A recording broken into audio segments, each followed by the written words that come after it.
Good morning, students. Today we will discuss about the adjustment of accumulated profits and reserves.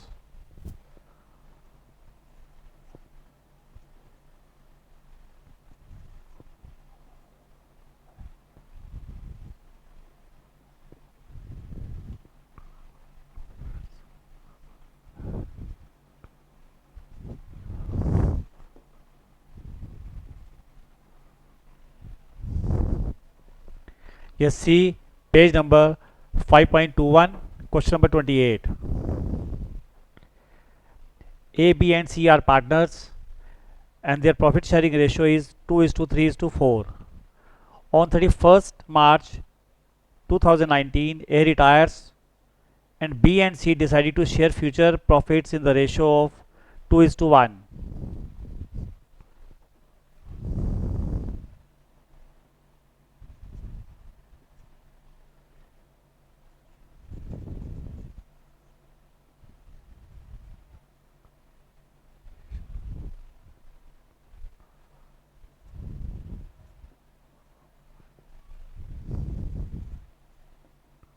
A new ratio is 2 is to 1. A retires, and the new ratio of B and C is 2 is to 1.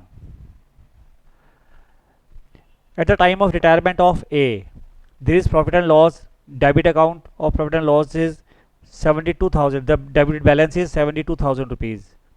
Employees provident fund 1,50,000. Workman compensation reserve, that is 45,000, and general reserve, that is 1,20,000. At the time of retirement of A, it is agreed that workman compensation reserve is no more required, means to say workman compensation reserve को हमें खत्म करना है, ये हमें आगे continue नहीं करना. And 25% of general reserve is to be transfer to investment fluctuation reserve. Investment fluctuation reserve में जनरल रिजर्व का 25%, 25% of general reserve is to be transfer to investment fluctuation reserve. Now we have to pass journal entries for the adjustment of these items on A's retirement. We have to pass journal entries. Old ratio of A, B, C is 2 is to 3 is to 4, and new ratio of B and C is 2 is to 1. So first of all, see journal entries.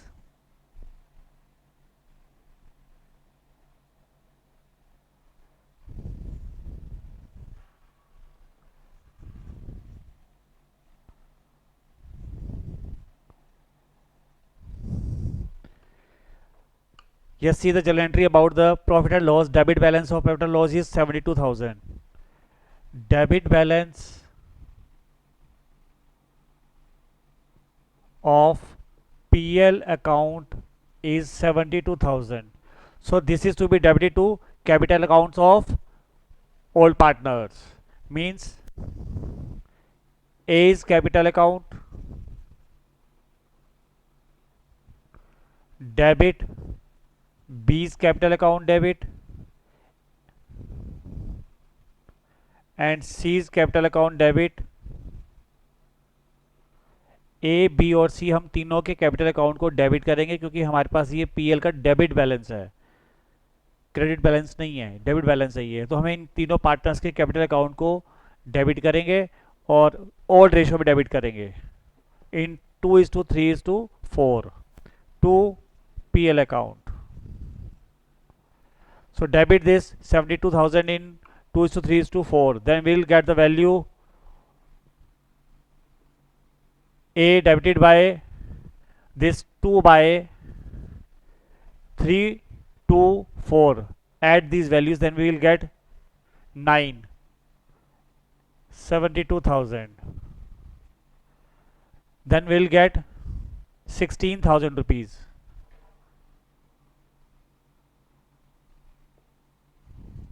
Similarly, B and C.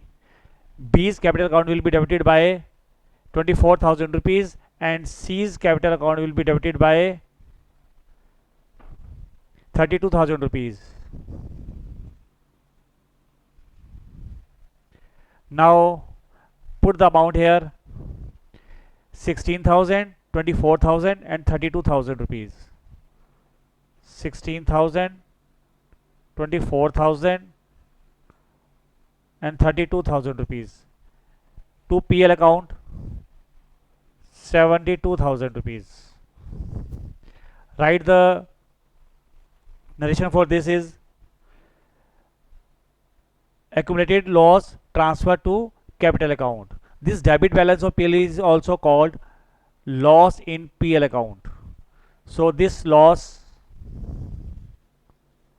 of PL is transferred to partners capital account in old ratio.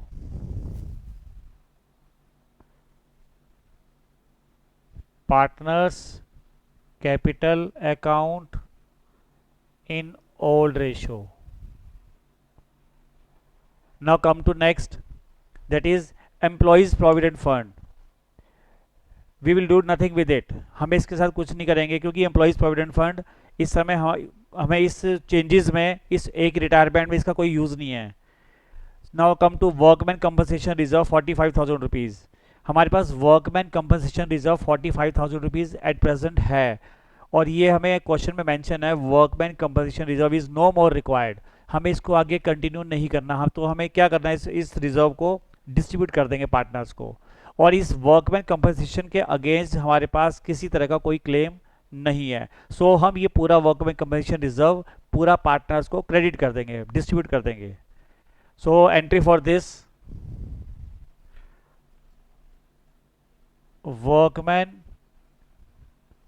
Compensation reserve account debit to A's capital, to B's capital, to C's capital. To A's capital,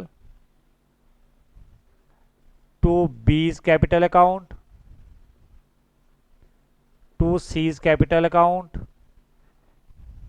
and this is to be distributed to old partners in old ratio. So the amount of workman compensation reserve, that is 45,000. So divide this 45,000 in old ratio, old partners. So then we'll get the amount 10,000 in the same way. 2 by 9 for the A will get 2 by 9 into 45,000.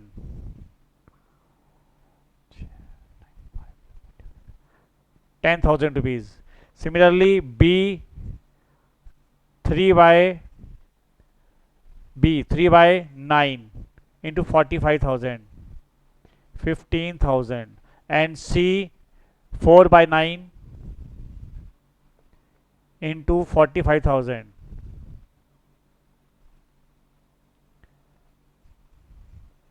This is 20,000. So A's capital will be credited by amount 10,000, B's capital 15,000 and C's 20,000. A की capital हम credit करेंगे 10,000, B को मिलेगा 15,000 और C को मिलेगा 20,000. इस तरह से ये पूरा वर्कमैन कंपनसेशन रिजर्व अकाउंट ख़त्म कर देंगे और इस अमाउंट को हमने तीनों पार्टनर्स को क्रेडिट करके बांट के उनके कैपिटल अकाउंट में ये पैसा डाल दिया. ओल्ड पार्टनर्स को ओल्ड रेशियो में दिया हमने ये. Now come to general reserve. About the general reserve, it is given in the question that 25% of general reserve is to be transferred to investment fluctuation reserve. So हमारे पास जो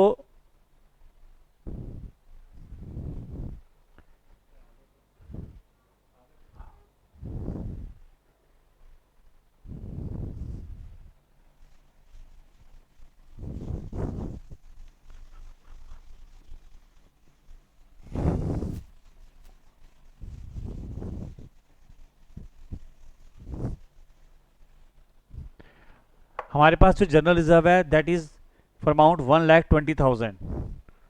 1,20,000 हमारे पास general reserve है. इस general reserve में से 25% हमें किसको distribute करना है? इन्वेस्टमेंट फ्लक्चुएशन रिजर्व को. So general reserve account debit 1,20,000 to investment fluctuation reserve को 25% देना means 25% of this 1,20,000 or we can say 1/4 of this 1,20,000, that is amount 30,000. So transfer this to investment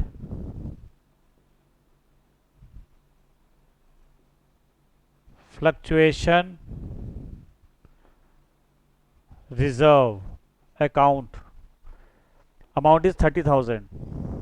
1/4 or we can say 25% of this 1,20,000. This is transferred to investment fluctuation reserve. The remaining balance amount, अब उस बची हुई amount का जो remaining amount होगी 1,20,000 में से हमने 25% तो हमने इन्वेस्टमेंट फ्लक्चुएशन रिजर्व को ट्रांसफ़र किया. अब रिमेनिंग अमाउंट हम जो उन पार्टनर्स को उनके कैपिटल अकाउंट में क्रेडिट कर देंगे. तो रिमेनिंग अमाउंट कितनी है? 1,20,000 में से 30,000 हमने माइनस किया, remaining amount is 90,000.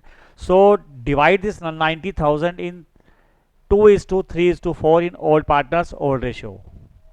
To A's capital account, इस जनरल रिजर्व में से ए के कैपिटल अकाउंट में कितने पैसे आएंगे? To B's capital account and to C's capital account. Divide this 120 में से first of all we transfer to investment fluctuation 30,000.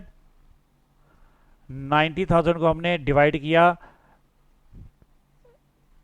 A, B और C in this ratio. Then will get the amount. कितनी amount आएगी हमारे पास? 20,000, 30,000, 40,000. 2/9 into 90,000. 3/9 into 90,000 and 4/9 this one C, 4/9 into 90,000. Then we'll get the amount 20,000, 30,000, 40,000.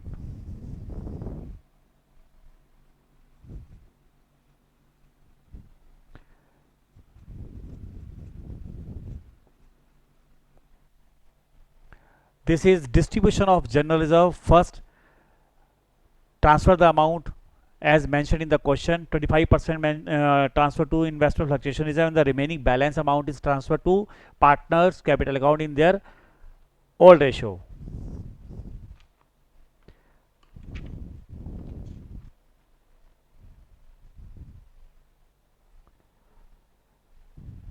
Next question. Now students, see next question, page 2.5.23 and example that question is 30.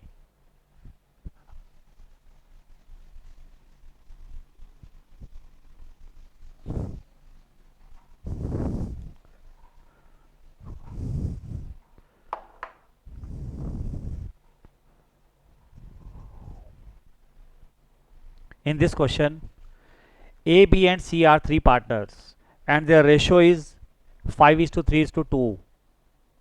B retires and new profit sharing ratio between A and C, that is 2:3.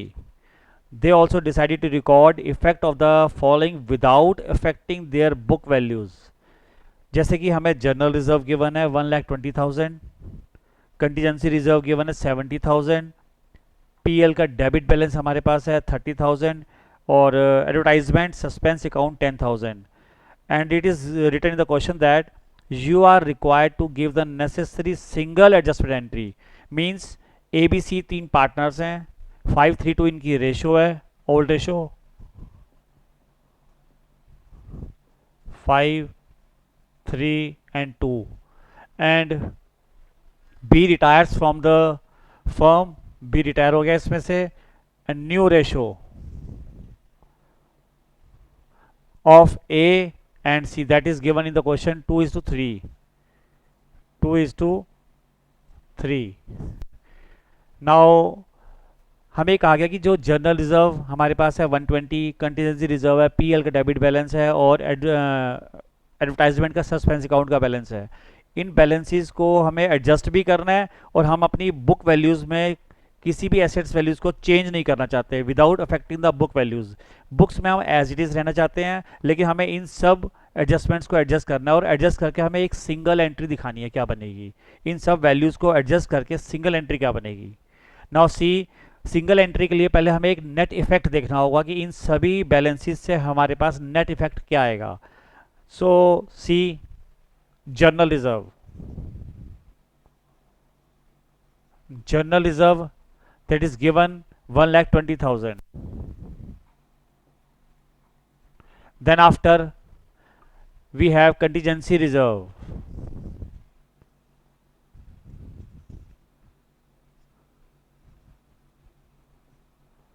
This is 70,000.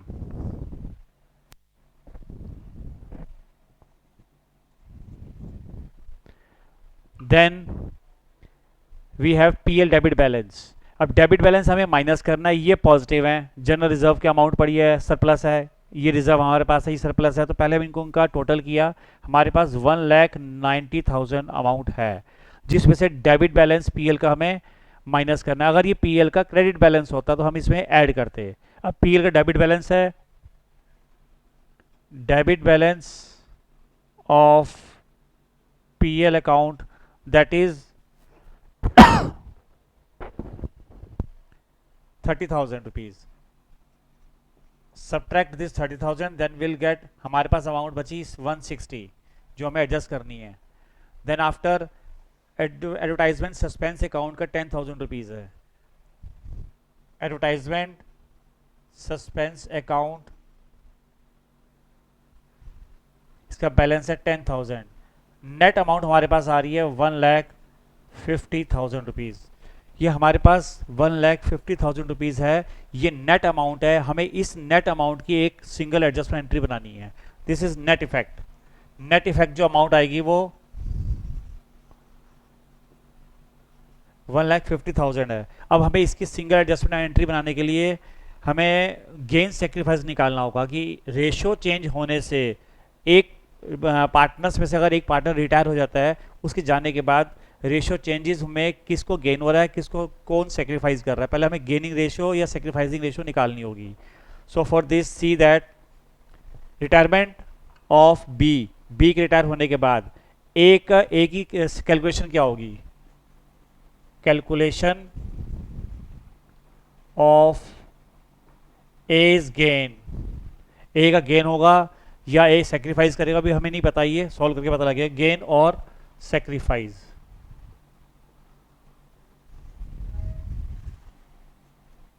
As old ratio, ए की old ratio क्या है 5/10,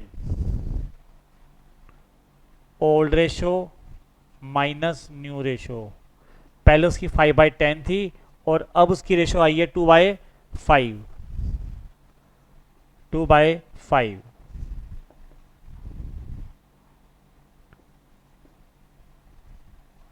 one by 10, old minus new, old ज्यादा new कम है, old minus new, this is sacrifice. It means A ने sacrifice किया, पहले उसकी रेशियो थी 5/10 और अब चेंजेस होने के बाद बी के रिटायर हो जाने के बाद ए की जो शेयर है that is 2/5।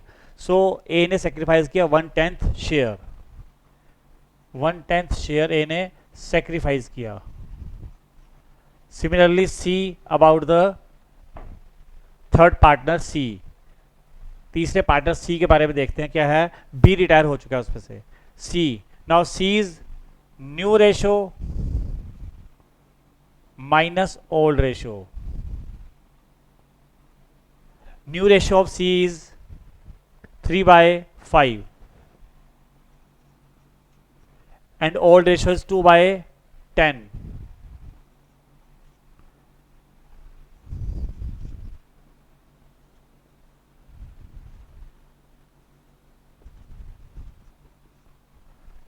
In this we see that C gains, new minus old is a formula for gaining ratio, new minus old, and old minus new is a formula for sacrificing ratio. So C gains 1/4, 4/10 share.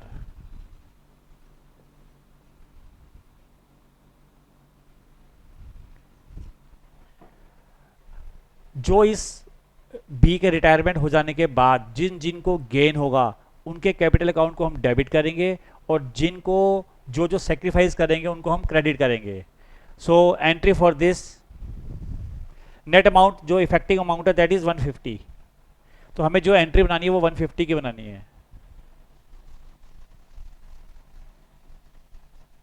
Now see journal entry for this 150. इस पूरे process के अंदर ए को sacrifice हुआ, एक ने sacrifice किया, सी को गेन हुआ और बी जा रहा है क्योंकि तो बी ने भी अपने पैसे लेने हैं. बी ने पैसे लेने हैं, बी के कैपिटल अकाउंट को हम क्रेडिट करेंगे और ए क्योंकि ये सेक्रीफाइस कर रहा है इसको भी हम क्रेडिट करेंगे. हम डेबिट सिर्फ सी को करेंगे क्योंकि सी को इस पूरे प्रोसेस में, इस रिटायरमेंट के पूरे प्रोसेस में सी को गेन हुआ सिर्फ. So C's capital account debit to A's capital account to B's capital account. Amount अब हम लेंगे जो हमारे पास 150 थी, उस 150 को हम करेंगे सीज. सी का हमारे पास गेन था 4/10. सो 4/10 ऑफ 150 जो नेट अमाउंट थी हमारी effective amount, 4/10 of 150. This comes rupees 60,000. After calculation, we'll get 60,000. So debit C's account by amount 60,000 and credit A's capital account by amount. A का sacrifice था 1/10. तो 1/10 of 150 means 1/10 of 150. Then this is 15,000 rupees. तो ए का जो हमें capital account है उसको credit करना है 15,000 rupees and the remaining amount itself come, अपने आप ही इसमें से रिमेनिंग अमाउंट आ गई 45,000.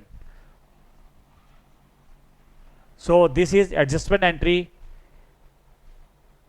Eight the time of retirement of B.